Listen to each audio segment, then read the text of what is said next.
Hey, I'm your niche coach. If you've been following me, child, I've been on the road. But I want to bring it down just a little bit, and I want to talk about showing your kids, teaching your kids, teach them, show them, whatever you got to do. Healthy relationships.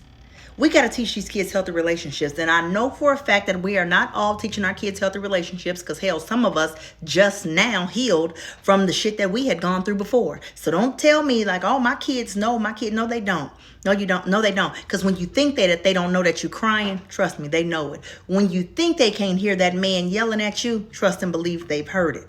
And if you give them 2 dolls to play with, honey, they will mimic your life and they will make you cry. Do you hear me? So you have to make sure that you are teaching these kids healthy relationships and healthy relationship habits. I went to the gym today and put my little shorts down.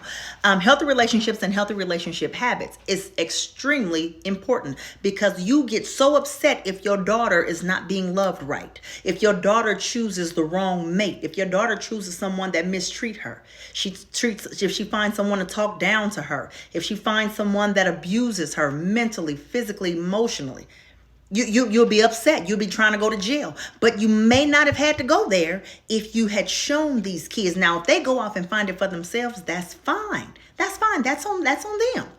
But if it is right there in their face, if it is laying with them, if it is taking them to school in the morning, if it is, if it's right there, then that's all they can see and that's all they know. So you can't say one thing and then completely do something else. You know what I'm saying? I didn't want my son to sag his pants, so I didn't lay in a bed with a brother that had his pants down to his ankles or to his ass. You know what I'm saying? So I didn't have that. I didn't choose a mate. I didn't want my son smoking weed. So baby, and there's a little person in me that like a little bad boy, but I knew that I couldn't have that in my life for my son.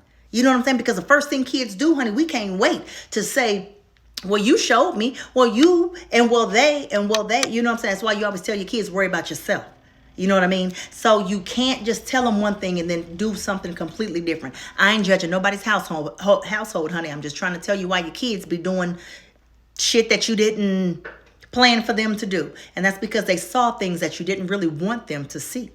But you have to make sure that you are taking the steps that are necessary to not show them those things. Honey, like I said, there was a part of me that wanted a bad boy at the age of 15 because that's when I got knocked up. But guess what? I knew that a bad boy was not what, I needed to have in my life. So once you become a mother, it's no longer, those kinds of things ain't got nothing to do with you no more. That ain't got nothing, it's about that child and what you're showing them.